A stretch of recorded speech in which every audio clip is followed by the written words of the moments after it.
আমার জানা মতে বাংলাদেশে যতগুলো সামাজিক সংগঠন আছে তাদের মধ্যে সবচেয়ে নির্ভরযোগ্য একটা প্রতিষ্ঠান হচ্ছে শেখ আহমদুল্লাহ সাহেবের আস-সুন্নাহ ফাউন্ডেশন, যারা কিনা সব সময় বাংলাদেশের এই দুর্যোগে সবসময় মানুষের পাশে দাঁড়িয়েছে এবং তাদের পরিকল্পনাগুলো অত দীর্ঘমেয়াদী হয়।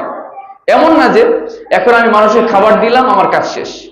এই বন্যা পরবর্তী যে অনেক কাজ বাকি থাকে, মানুষের ঘর তুলে দেয়া, কারো যার গরুটা মারা গেছে গরু কিনে দেয়া, ছাগল কিনে দেয়া, হাঁস মুরগির খামারের ব্যবস্থা করা, আর মানুষগুলিকে আবার পুনরায় আবার তাদেরকে দাঁড়ানোর জন্য স্বাবলম্বী করে দেওয়ার অত্যন্ত দীর্ঘমেয়াদী পরিকল্পনা করে থাকে আস-সুন্নাহ ফাউন্ডেশন।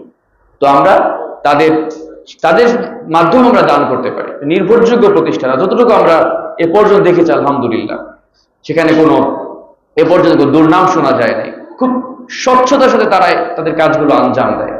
এই জন্য আমরা চেষ্টা করবো তাদের মাধ্যমে দান করার।